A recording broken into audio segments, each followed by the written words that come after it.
상경에서 1,300원짜리 사글세 단칸방을 얻었다. 그런데 곧 동네가 다 헐린다고 집주인은 한 달 내로 나가란다. 고생고생해서 옮긴 데가 반지하 전세. 곰팡 내에 햇볕도 안 들지만 그래도 방이 2개다. 아유 김씨, 이 동네 전세 다 오른 거 알잖아. 나만 손해보면 바보지. 정 안 되면 이달 내로 방 비워줘. 애들도 크는데 갈 곳은 없고 까지도 돌아갈 제 집이 있다는데 저렇게 집이 많은데 내 집 한 칸이 없네.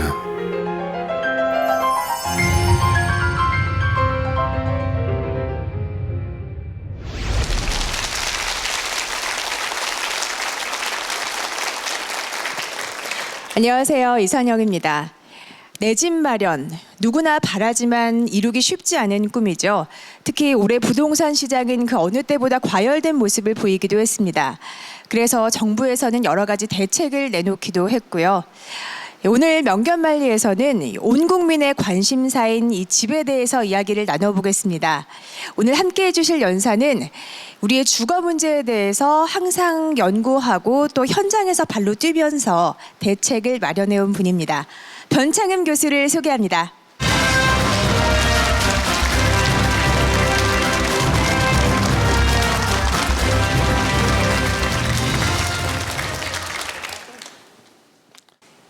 러시아의 대문호 톨스토이의 단편 소설 중에 사람에게는 얼마만큼의 땅이 필요한가라는 작품이 있습니다.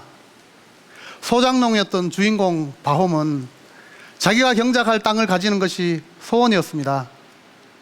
그는 땅을 얻게 될 기회가 생기자 만족하지 않고 더 많은 땅을 바라며 욕심을 부리는데요.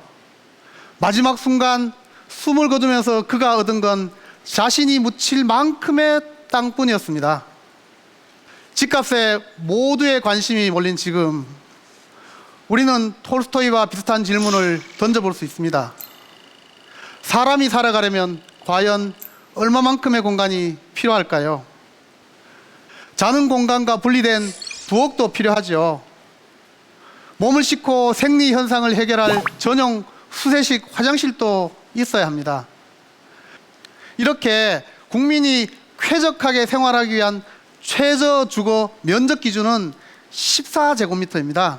가로 3m, 세로 4m가 조금 넘는 크기죠.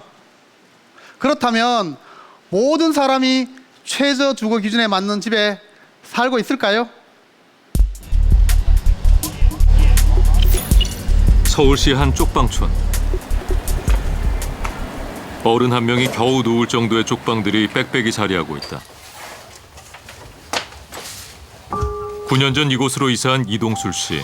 생활이 어려워지면서 전세에서 월세로 싼 방을 찾아 서울 시내를 전전했다. 몸이 계속 아파오니까 갈수록 일을 못하는 거예요. 그러니까 일을 못하니까 생활에도 궁핍해지고 노숙 생활까지 하다가 이제 이쪽으로 동자동으로 오게 된 거예요. 젊은 시절 허리 부상으로 약을 달고 사는 동술 씨. 편치 않은 몸에 쪽방 생활은 고되기만 하다. 화장실을 밖으로 나가야 되는 거고 아침에 일어나서 볼일 보러 가는데 사람이 있으면 다시 돌아와야 되고 서 있다가 나가면 또 들어가야 되고 그런 게 있고 이제 목욕하러 가려면 저 밑에 공동 목욕탕 가야 되니까 그게 제일 불편하죠. 쪽방의 낮은 밤과 다를 바 없다. 동술 씨는 이곳을 벗어나길 포기했다. 더 싼 곳을 찾기 어렵기 때문이다. 보다시피 채광도 안 되고 통풍도 잘 안 되고 집이 항상 좀 큼큼해요. 그래가지고 꼭 어디 다닐 때도 조심조심 걸어 다녀야 되고 다른 데로 이사 가려면 보증금이랑 이사 비용이랑 비용이 없죠. 어디 이사 갈 마음은 끌 것 같은데 좋은 데로 돈이 없으니까 일단 못 갑니다.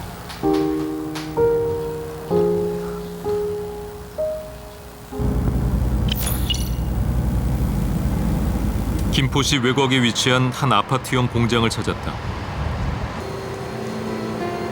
주말이라 가동을 멈춘 공장 안은 인적이 드물다. 그런데 자재가 쌓인 창고 구석 사무실에 인기척이 있다. 이곳이 김병택 씨와 그의 손자 민영이가 함께 살고 있는 집이다. 그는 몇 달 전 미혼모였던 딸이 세상을 떠난 후 3살 배기 손자를 키우고 있다. 창고 사무실로 쓰던 곳이라 아이 키우기엔 적절치 않은 곳이다.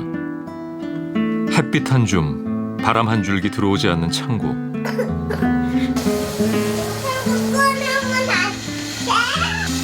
음식을 조리하거나 씻을 공간도 변변치 않다. 주방은 아니고 회사 그 탕비실인데 뭐 할 수 없이 여기서 이렇게 쓰고 있습니다. 네. 창고 한쪽을 칸막이로 막아서 마련한 안방. 난방이 안 되기 때문에 바닥엔 늘 이불을 깔고 지내야 한다. 판넬입니다. 판넬. 넣으면은 예. 창고인가요? 예, 넣으면 창고입니다. 똑똑똑똑. 먼지와 소음에 고스란히 노출된 열악한 환경이지만 민영이 할아버지는 이곳을 나가게 될 일이 더 걱정이다. 언제 나가라 할지 모르니까 뭐 그분이 내 보내고 싶어가 아니고 사업적으로 안 되니까 나가라 하면 나도 뭐 여기다가 어떻게 할 수가 없지 않습니까? 삼촌한테 갔다. 한창 뛰어놀 나이에 접어든 민영이 삼촌한테 가서 이렇게 곳곳에 놓인 기계와 짐들이 아이에겐 위험하지만 공장 주변엔 마땅히 갈 만한 곳이 없다. 손자를 바라보는 할아버지는 마음이 무겁기만 하다. 아이가 뛰어놀 수 있는 공간이 좁습니다. 또 아이가 임대주택이나 이런 데 가면은 그리고 뭐 밖에 나가면 친구들도 있고 또 사람들도 이렇게 만나고 되는데 여기 오면은 아이는 이제 완전히 갇혀 사는 이런 공간밖에 안 됩니다. 조금 더 출발. 으쌰. 공장 내 찻길을 건너는 민영이 이리 오세요. 출발. 여기서 공장이 휴무인 주말 옥상 나들이에 나섰다. 하늘이 저기 비행기 가네. 저쪽에. 저기. 갑갑한 공장에서 지내기 때문일까 민영이는 이곳에서 비행기 보는 걸 좋아한다. 하늘이 비행기 가네. 언제쯤 민영이가 마음껏 뛰놀 집이 생길지 할아버지는 오늘도 시름에 잠긴다. 가진 거라도 있으면은 아직 그 뭐 나가서 방 얻어 살겠다 하면 되는데 지금 그게 안 되니까 안 보여? 항상 불안한 마음이죠. 화장실조차 편하게 쓸 수 없는 집을 집이라고 할 수 있을까요? 이런 곳들은 집이 아니라 그냥 기거하는 곳일 뿐입니다. 아직까지 주택이 아닌 곳에 거주하는 인구가 40만 가구에 이릅니다. 서울에서 혼자 사는 청년 10명 중에 1명이 그런 곳에 살고 있고요.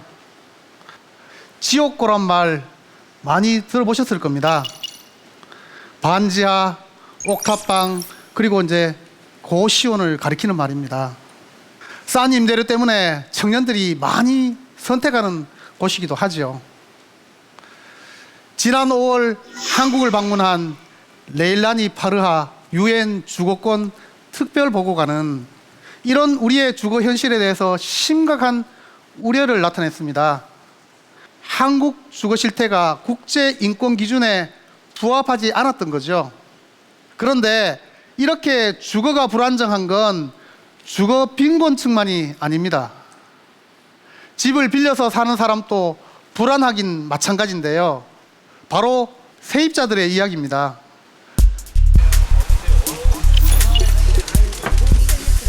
서울의 한 재래시장. 시장에서 건어물을 팔고 있는 이희성 씨를 만났다. 노가리 아구찜 좀 드셔보세요. 살던 곳이 철거되면서 주민등록이 말소된 그는 제대로 된 직장에 취업할 수 없다. 일용직 알바 그리고 물류센터에서 꾸준히 생계를 하고 있어요. 근데 그것도 좀 부족한데 그걸로 최대한 아껴 쓰고.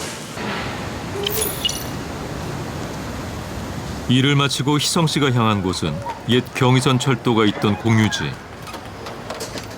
희성 씨의 보금자리는 공유지 한편에 임시로 설치된 컨테이너다.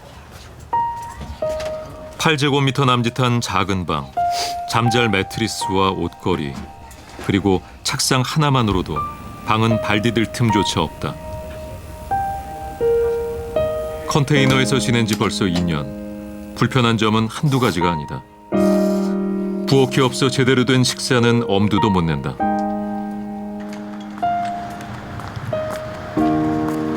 욕실이 없기 때문에 씻는 것도 큰 문제다. 간단하게 씻는 건 공유지 내의 공중 화장실을 이용한다. 더운 물이 나와요? 더운 물 안 나와요. 겨울에는 그래서 여기도 씻을 수가 없어요.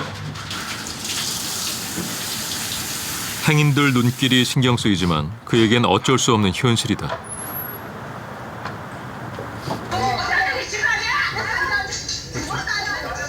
희성 씨가 살 곳을 잃고 떠돌게 된 건 지금으로부터 4년 전.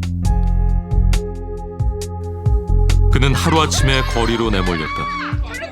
임대 기간이 남아 있었지만 재개발로 인해 철거는 강행됐고 갈 곳을 구하지 못한 주민들은 부당한 철거에 몸으로 맞섰다. 내 집이 없고 내 땅이 없다는 자체만으로, 세입자라는 자체만으로 그냥 쫓겨날 수밖에 없다는 거에 분하기도 했지만은 너무 억울하기도 했고요. 집이 헐리면서 희성 씨의 미래도 무너지고 말았다.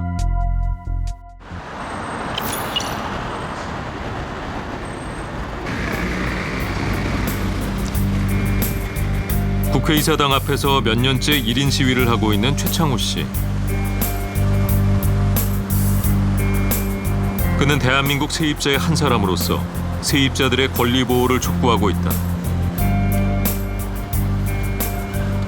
전월세라고 하는 것이 막 올라버리면 세입자들은 불안해서 살 수가 없거든요. 뭐 이사를 계속 가야 되고 이런 불안에 떠는 것이고 주거 상태는 점점 안 좋아지고. 최창호 씨는 40년 전 서울로 이사한 후 지금까지 노원구에 살고 있다. 한때 그가 살았던 곳, 과거 서민 주택지였던 이곳에 재개발로 아파트가 들어섰다. 당시 문간방에 새들어 있던 최창호 씨 가족은 집주인으로부터 갑자기 나가라는 통보를 받았다. 우리한테 나올 수 있는 그 입주권을 주지 않기 위해서 나가라고 했는데 나중에 들은 이야기로는 자기 친척이 입주권을 받도록 하기 위해서 그렇게 했다라는 말을 들었는데요. 그런데 우리는 이제 그 입주권을 받아서 주거 안정이 좀 더 이루어질 수도 있었는데. 아, 이 집이네. 내쫓긴 이후 살았던 집을 찾은 최창호 씨. 옛집은 헐리고 새 집이 들어서 있다. 그는 이곳에 이사 온 지 6달 만에 다시 이삿짐을 싸야만 했다. 여기서도 계약 기간은 무시됐고 그는 또다시 거리로 내몰렸다. 뭐 말할 수 없는 그 무력감 같은 거. 이게 내가 살던 집인데 갑자기 이 집이 낯설어지는. 이사를 다닐수록 주거 환경은 더 나빠졌다. 평지에서 달동네로, 문간방에서 반지하로. 세입자의 서름은 깊어만 갔다. 쭉 나오지만 이렇게 다니고. 이사를 다닌 세월은 그대로 기록으로 남았다. 20년 동안 이사 다닌 횟수만 무려 20번. 이게 사실은 어쩔 수 없이 당했던 이사는 최창호 씨 가족 모두에게 고스란히 상처로 남았다. 왜 이렇게 세입자들은 이사를 자꾸 강제 당해야 되나? 또 이사 가고 또 이사 가고. 이것은 사실은 뭐 피눈물의 기록이라고 생각이 들어요. 근데 저만 그런 게 아니고 많은 사람이 현재 이러고 있다. 20년 동안 무려 20번. 아마 넌덜머리가 날 겁니다. 매년 계약이 끝날 무렵이면 이번엔 세가 얼마나 더 오를까? 이젠 어디로 옮겨가야 할까? 불안하기 그지없겠죠. 우리나라 세입자들의 평균 거주기간은 3.4년입니다. 거주기간이 2년 이내인 가구의 비율은 35.9%에 달하는데요. 수도권은 무려 40%나 됩니다. 이건 그만큼 사람들이 이사를 자주 다닌다는 얘기인데요. 뜨내기 신세가 따로 없습니다. 이렇게 세입자들이 자주 이사를 다녀야 하는 건 임대차 계약 기간이 2년만 보장되기 때문인데요. 그 후엔 임대인이 명확한 이유 없이도 세입자를 내보낼 수 있습니다. 계약 기간을 3년으로 늘리거나 임대 계약을 한두 번 연장해 주자는 법안들이 국회에 계류되어 있지만 좀처럼 진전이 안 되고 있습니다. 유엔 보고관은 2년 계약이 끝나면 세입자를 내보낼 수 있는 한국의 주택 임대차 보호법이 주거의 안정성도 부족하고 2년마다 대출을 압박하는 법이라고 평했는데요. 이건 세입자 보호법이 아니라 임대인 보호법이라고까지 했습니다. 세입자들이 내 집 마련할 여건은 점점 더 악화되고 있습니다. 2018년 전문조사 기관에 따르면 중위소득자가 중간 가격의 주택을 마련하기 위해서는 월급을 한 푼도 쓰지 않고 12.8년 동안 모아야 합니다. 최저소득층이 같은 주택을 마련하려면 37년 6개월 동안 모아야 하는데요. 이건 사지 말라는 얘기겠죠. 주거를 불안하게 만드는 높은 집값은 경제적으로도 치명적인 위험 요소가 될 수 있는데요. 얼마 전 아시아개발은행은 한국의 가파른 집값 상승이 경제 침체를 가져올 수 있다고 지적했습니다. 집값이 계속 오르면 사람들은 가격이 더 높아지기 전에 빚을 내서라도 집을 사려고 하겠죠. 우리나라의 가계부채는 세계에서 세 번째로 빠른 속도로 증가하고 있습니다. 전체 가계부채 가운데 주택담보대출도 늘어나고 있는데요. 가계대출에서 주택담보대출이 차지하는 비중은 무려 56%나 됩니다. 일부 정책당국자들은 과열된 부동산 시장을 진정시키기 위해서는 금리 인상을 언급하기도 했습니다.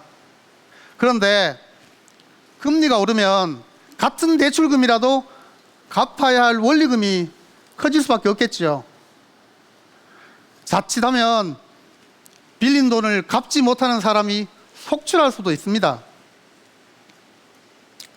2008년 글로벌 금융위기를 촉발시켰던 미국의 서프라임 모기지 사태가 바로 그런 예인데요. 이렇게 높은 집값은 경제적으로 위험 요소가 될 뿐만 아니라 우리 사회의 미래에도 위협적인 요소가 될 수가 있습니다. M4 세대란 말 많이 들어보셨죠? 내 집 마련은 물론 결혼과 출산까지 포기하는 청년들을 가리키는 말인데요. 그 배경에는 주거에 대한 걱정이 자리 잡고 있습니다. 지난해 혼인 건수는 26만 4천여 건이었습니다. 역대 최저 기록입니다. 출산율도 최저입니다. 미래의 나라를 이끌어갈 구성원들이 점차 줄어들고 있는 겁니다. 이대로라면 사회가 지속될 가능성마저도 위협받게 됩니다. 그렇다면 어떻게 해야 할까요? 우선 굳이 집을 사지 않아도 주거를 안정시킬 수 있는 방법을 찾아야겠죠. 세입자들이 안정적으로 살 수 있도록 법으로 권리를 보장해 주는 것을 생각해 볼 수 있습니다. 세입자가 한 집에서 수십 년간 산다는 게 현실적으로 가능할까요? 실제 그런 나라가 있습니다. 민간 임대주택이 40% 이상을 차지하는 독일. 독일의 주거는 안정된 편이다. 30년 전 폴란드에서 이주해온 베르나르트 씨. 5년 전 이 지역으로 이사했다. 방 4개짜리 집의 한 달 임대료는 우리 돈으로 77만 원 정도. 베를린에선 저렴한 수준이다. 교통도 편리하고 아이들이 다니는 유치원도 가까워 부부의 만족도는 매우 높다. Also wir wohnen hier seit 5 Jahren und solange die Kinder noch nicht klein sind und wenn sie groß sind, da wollen wir hier bleiben, also bis die Kinder wirklich groß werden. Und dann vielleicht werden wir uns wie beide, ich und meine Frau, was anderes suchen. 베르나르트 씨 부부가 이사를 결정할 때 가장 먼저 고려한 건 아이들이다.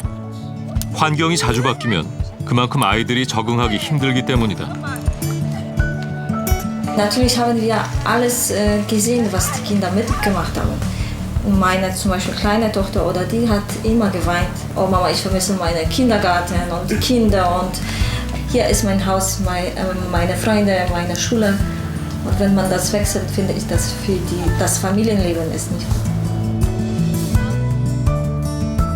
이렇게 임차한 집에서 오랫동안 거주할 수 있는 건 강력한 임차인 보호법이 있기 때문이다. 1970년대 독일은 무기한으로 주택을 임차할 수 있는 법을 제정했다. Nein, in Deutschland nein. Also wenn ich den Mietvertrag unterschreibe, dann ist so, wie ewig kann ich hier wohnen. Solange ich meine Miete bezahle und solange ich keine Widrigkeit begehe. Das bedeutet, gegen das Gesetz was mache, mit der Wohnung zum Beispiel oder sowas, dann ich kann hier ewig bleiben, solange ich will. Und ich entscheide, wann ich rausgehe, wann ich bleibe. 130년의 역사를 자랑하는 베를린 세입자연맹. 이 단체는 세입자들의 권리를 보호하고 임대인과의 갈등을 조정하는 등 세입자의 이해를 대변하고 있다. Dass ein Mietpreis bei einem neuen Mietvertrag keinen höheren Mietpreis haben darf als die ortsübliche Vergleichsmiete in einem Ort zuzüglich 10%. Der Vermieter ist also nicht mehr frei in der Miethöhe, die er einem neuen Mieter abverlangt, sondern es gibt eine Grenze. 베를린은 임대료 수준에 따라 지역이 구분돼 있고 주택의 건설 시기와 면적, 품질에 따라 임대료가 결정된다. 임대료 책정 과정엔 임대인과 세입자, 정부, 3자가 참여한다. 표준 임대 가격은 기존 세입자에게도 적용된다. 임대료는 3년 안에 15% 이상 올리지 못한다. Einem Jahr oder einmal in 2 Jahren bekommen wir kleine Mieterhöhung. Aber das ist nicht so schockiert, dass ich plötzlich 100 oder 200 Euro mehr bezahle, dass ich wirklich dass mich jemand überrascht, sondern dass letztens hatten wir eine Mieterhöhung, aber das um 16 Euro. 독일 세입자들의 평균 거주 기간은 12.8년입니다. 우리나라 세입자들보다 4배 가까이 긴 기간 동안 한 집에서 안심하고 살 수 있는 거죠. 이렇게 임차인을 법으로 보호한 나라는 독일뿐만이 아닙니다. 일본도 차지차가법이란 게 있는데요. 말 그대로 땅이나 집을 빌려주는 계약에 관한 법률이죠. 이 법에 따라 일본도 독일과 마찬가지로 정당한 사유 없으면 세입자를 내보낼 수 없습니다. 이런 법적인 보호장치 덕분에 사람들은 한 곳에 오래 살 수 있는데요. 이건 공동체에도 긍정적인 영향을 미칩니다. 마을의 문화와 전통이 보존되고 대를 이어 전문성을 지켜나가는 상점들도 생기게 됩니다. 일본이 자랑하는 100년 가업도 한 곳에서 오래 살 수 있기 때문에 가능했던 겁니다. 우리도 세입자들의 주거 불안을 해소하기 위해 몇 가지 제도적 장치들이 논의되고 있는데요. 그중 하나가 임대차 계약 갱신 청구권입니다. 임대 계약이 끝나기 전에 세입자가 더 살고 싶다라고 요구하면 특별한 사정이 없는 한 집주인이 거부할 수 없게 권리를 주자는 거죠. 그런데 계약 기간이 연장하더라도 임대료를 너무 올리면 안 되겠죠. 그래서 그 임대료는 일정한 범위 내에서만 올리는 겁니다. 이게 바로 전월세 인상률 상한제입니다. 자, 이제 이 두 가지를 합하면 어떻게 될까요? 오랜 기간 동안 예측 가능한 범위 내에서 임대료가 결정되겠죠. 세입자들은 임대료와 이사 걱정으로부터 벗어날 수 있을 겁니다. 이게 바로 주거 안정입니다. 여러분, 복지의 4개축이 무엇인지 아십니까? 교육, 의료, 사회 서비스, 그리고 주택입니다. 모두 국가의 적극적인 역할이 요구되는 분야들이죠. 만약 국가가 제 역할을 하지 않고 교육을 사교육 시장에 맡기면 어떻게 될까요? 아마 대학을 마칠 때까지 적게 잡아도 10억 원 이상이 들 겁니다. 또 의료를 민간에만 맡기면 어떻게 될까요?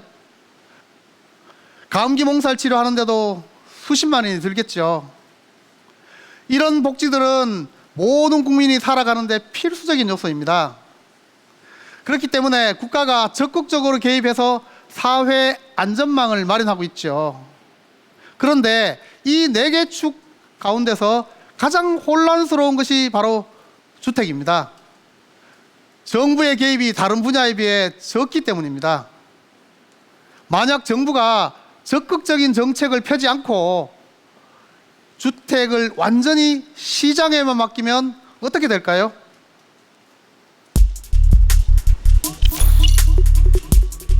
극심한 주거난을 겪고 있는 타이베이시. 도심 곳곳에서 베란다에 컨테이너를 들여 방으로 개조한 아파트를 발견할 수 있다.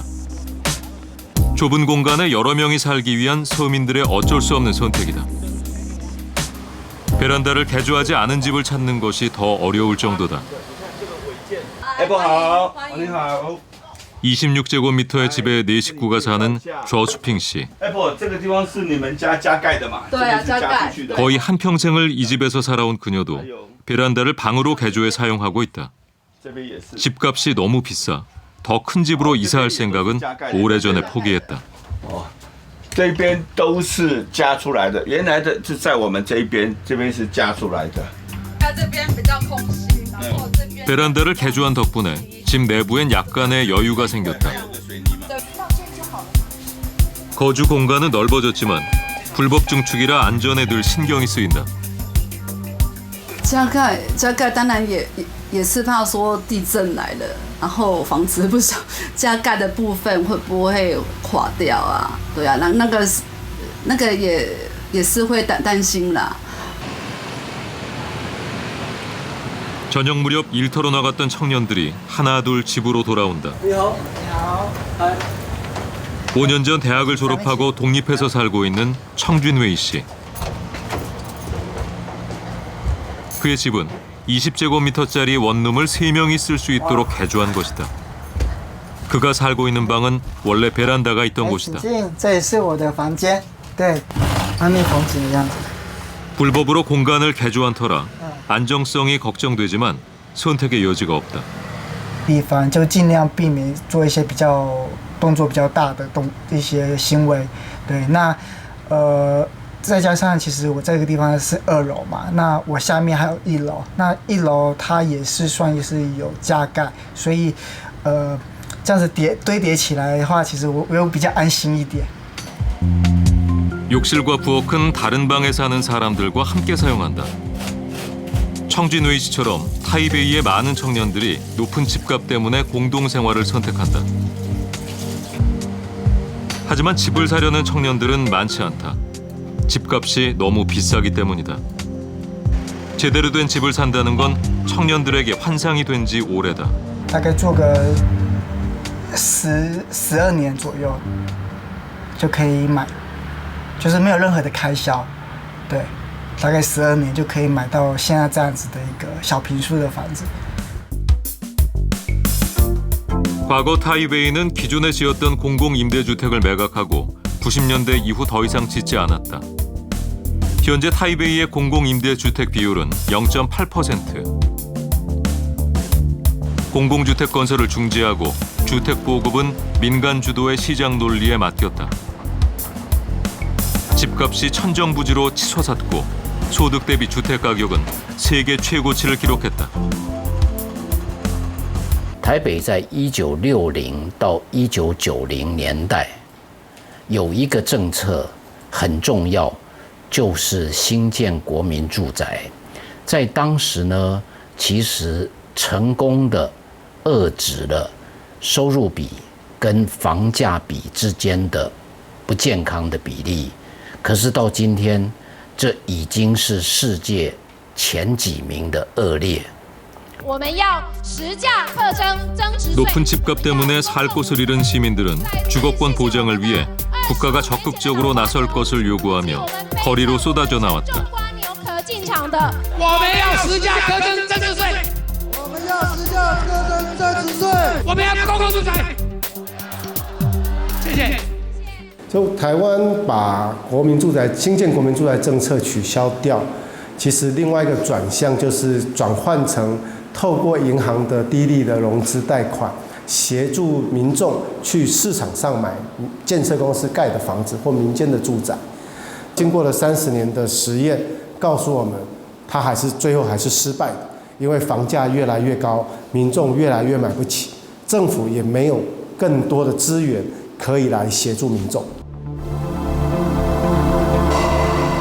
공간이 부족해서 베란다를 방으로 만들어 살고 있는 모습, 여러분들은 어떻게 보셨습니까? 은행 대출을 통해 집을 사게 유도했다는 이야기가 우리와 참 비슷하다는 생각을 하시는 분도 많으실 겁니다. 타이페이에는 빈집이 6만 가구 정도 있는데요. 한쪽에서는 베란다에 컨테이너를 설치해서 사는데 다른 한쪽에서는 빈집이 넘쳐나다니 참 아이러니죠. 교수님, 그러면 그 빈집들은 혹시 집값이 너무 비싸서 안 팔리는 걸까요?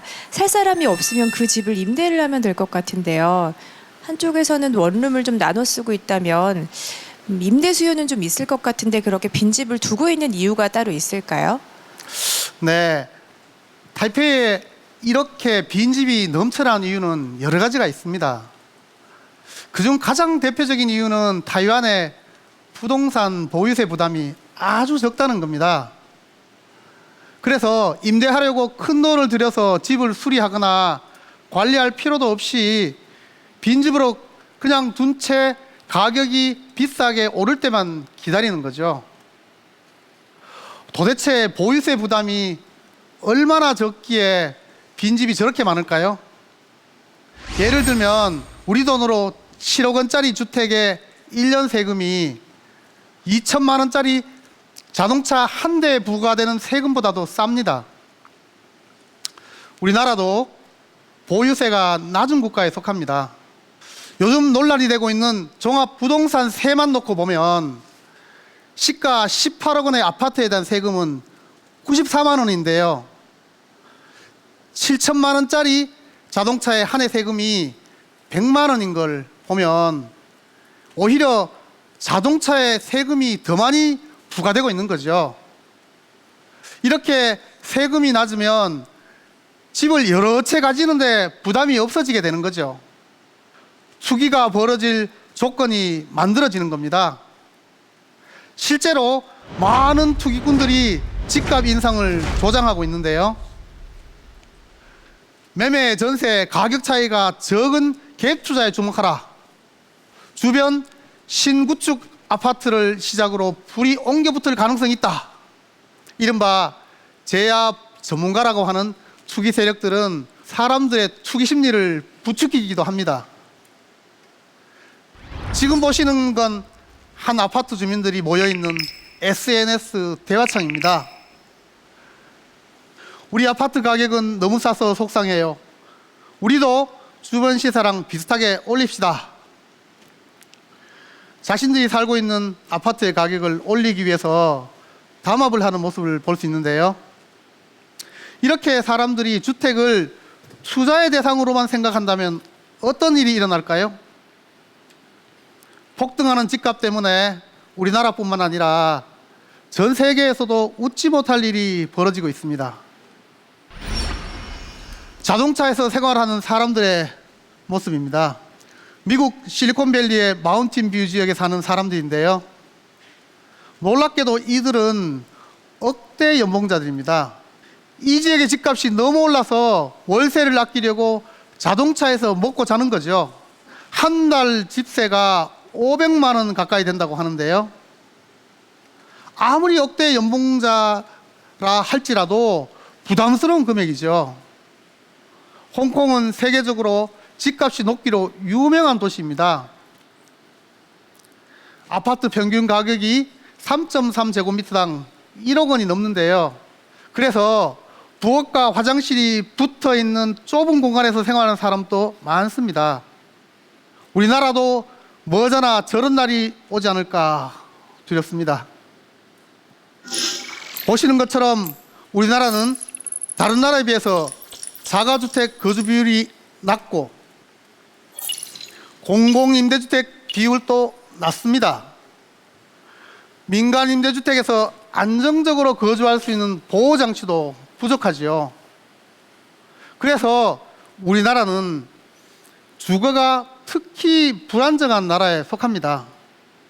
주거 약자들이 큰 비용을 들이지 않고 자기 집에서 살 수 있도록 정부가 할 수 있는 가장 직접적인 방법은 바로 공공임대주택을 지어서 싼 값에 길게 빌려주는 겁니다. 많은 나라들이 주거 안정을 위해서 공공임대주택 보급 정책을 펼치고 있는데요. 그 중에서 가장 적극적으로 공공임대주택을 짓고 있는 나라가 있습니다.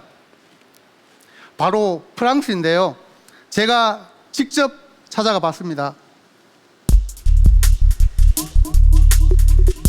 주거복지 정책의 역사가 100년이 넘는 프랑스.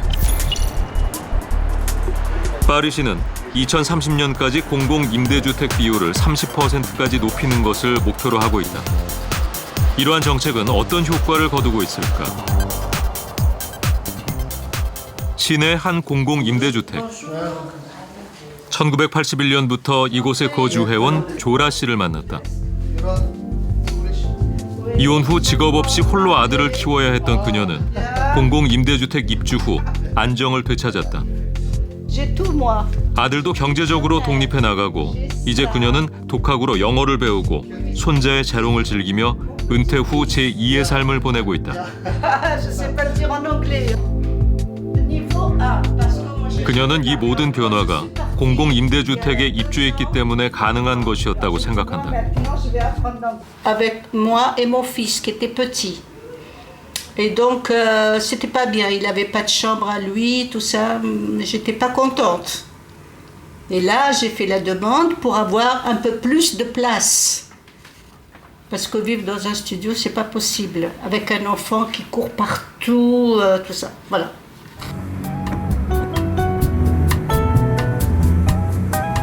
오래된 건물들이 잘 보존돼 있는 파리. 공사가 진행 중인 도심의 한 건설 현장을 찾았다.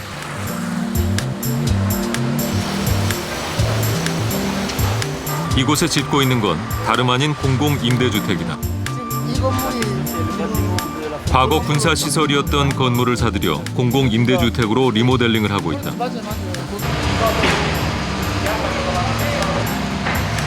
건물 외관은 보존해 역사적인 가치는 살리고 내부만 현대식으로 수리할 계획이다. Sur les autres bâtiments, vous voyez, sur ce bâtiment-là, par exemple, on va garder toute la partie de devant, on la garde comme c'était initialement. C'est la partie arrière qu'on va casser, si vous voulez qu'on aille voir. Mais là, aujourd'hui, on reprend quand même des modes et nature architecturales, tous les bandeaux, toutes les fenêtres, l'ensemble, ça va être, on les garde quand même. Et puis ça a un coût quand même. Parce que c'est le seul bâtiment qui soit en couleur. 많은 비용이 들고 규제가 까다로운데도 파리시가 도심에 공공임대주택을 짓기로 한 데에는 특별한 이유가 있다. 공간을 효율적으로 활용하는 한편 서민들이 임대료가 싼 도시 외곽으로 내몰리는 것을 막기 위해서다. Des gens qui sont défavorisés ont le droit aussi de pouvoir habiter en centre-ville. Et donc il y a les objectifs politiques de la ville, et bien de pouvoir construire et de réaliser entre 25 et 30% de logements sociaux sur l'ensemble des arrondissements. 파리의 공공임대주택은 입주 계층의 폭이 넓다. 지은 지 40년이 넘은 임대주택. 이곳에 살고 있는 브리스 부부는 1977년에 입주했다. 부부의 소득은 중상위에 속하지만 이들은 집을 사는 대신 방 5개짜리 공공임대주택에 사는 것을 선택했다. 이들이 한 달에 내는 월세는 우리 돈으로 130여만 원. 이들의 월 소득이 높기 때문에 저소득 가구에 비해 비싼 임대료를 내지만 민간 임대료에 비해서 약 200만 원 정도가 싸다. Dans le 6e ou le 7e, vous trouvez facilement des appartements à 3 ou 4 millions d'euros. 3 ou 4 millions d'euros. Vous voyez ce que ça fait? Ça fait des centaines d'années de salaire moyen, quoi. Et d'autre part, habitant Paris, l'accession à la propriété est très chère et on ne voulait pas quitter Paris. Donc le mieux c'était d'avoir ce genre de location.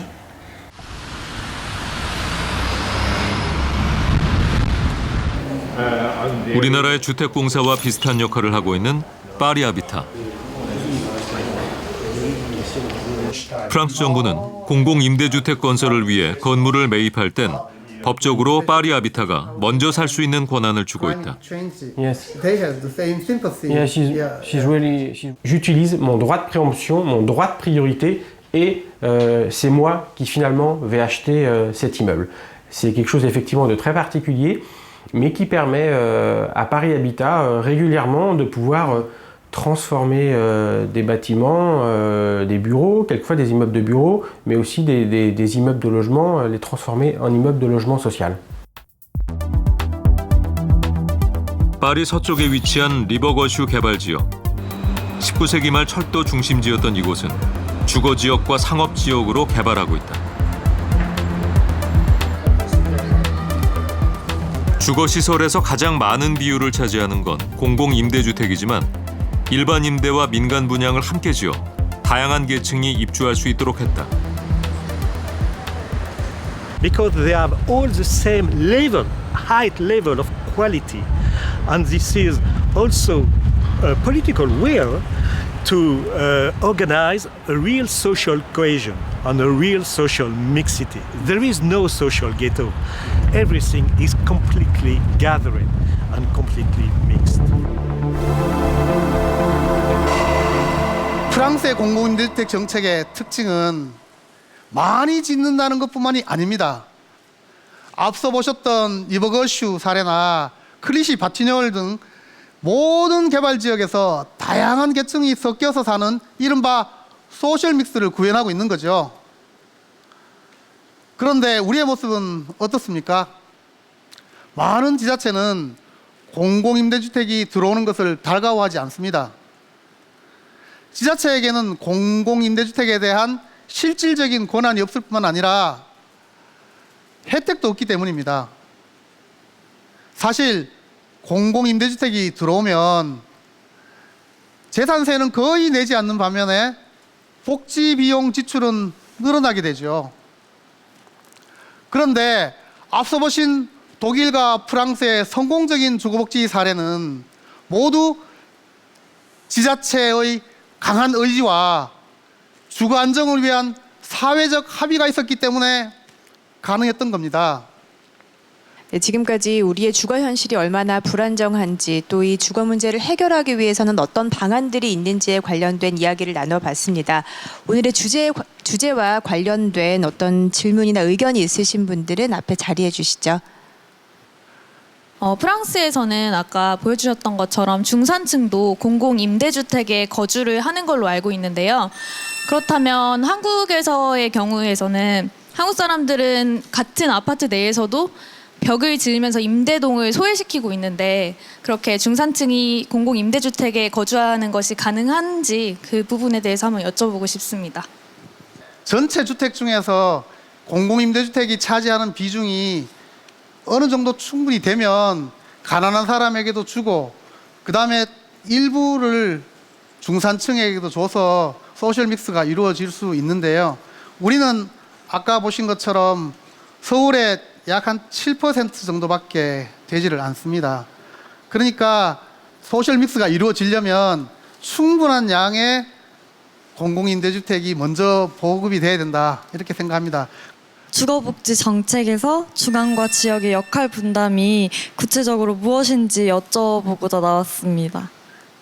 네, 지방자치단체는 임대주택을 자기 동네에 지으면 임대주택이 건설되지 않고 다른 부동산으로 개발됐으면 들어올 수 있는 재산세 수입이 줄어들기 때문에 임대주택이 들어오는 것을 적극적으로 찬성하지 않는 경우가 많거든요. 그럼 결국은 중앙정부가 갖고 있는 재원을 지방자치단체에게 많이 내려줘서 직접 그 지역에 맞는 임대주택을 공급하거나 임대료를 보조해 주거나 집수리를 해주는 이런 정책을 하거나 또는 중앙정부가 갖고 있는 가령 입주자 선정 권한 또는 주거복지 여러 수단들 중에서 어떤 걸 선택하는 게 이 사람에게 가장 맞을까, 이 지역에 가장 맞을까 이런 걸 결정할 수 있는 권한 이런 것들을 지방자치단체에게 이관해 주는 겁니다. 이게 바로 지방분권형 주거복지, 지방분권형 도시재생이 되는 겁니다. 네, 그렇게 되면 지방자치단체가 자기 일로 생각하고 실행을 하는 거죠. 많은 사람들이 일자리를 위해서 도심지에서 많이 생활을 하고 있는데요. 파리처럼 서울시에서도 도심에 많은 공공임대주택을 현실적으로 만들 수 있는지 그 가능성이나 방안에 대해서 듣고 싶습니다. 네, 첫 번째는 역 근처를 좀 고밀로 개발하는 겁니다. 역 주변에서 250m 근처에 주택을 지을 수 있도록 용도 변경을 해줘요. 그렇게 되면 높은 밀도로 짓는 대신에 일정 부분을 공공임대주택으로 의무적으로 지어라 이렇게 관리를 하면 민간은 자기 집을 높게 지을 수 있는 반면에 그 대가로 공공은 저렴하게 공공임대주택을 확보할 수 있게 되는 거고요. 또 한 가지 방법은 오피스나 상가처럼 이런 원래는 주거용 건물이 아닌데 이 지역이 미분양이거나 공실이 있을 때 그 지역의 건물을 임대주택으로 사용할 수 있도록 용도 변경을 해주는 겁니다. 그렇게 해서 임대주택을 확보하면 직장하고 주택이 근처에 있다 보니까 긴 교통시간의 문제나 교통 혼잡의 문제도 없어지고 임대주택도 충분히 확보할 수 있지 않을까 이렇게 생각을 합니다. 네, 고맙습니다. 답변해 주신 교수님께 큰 박수 부탁드립니다.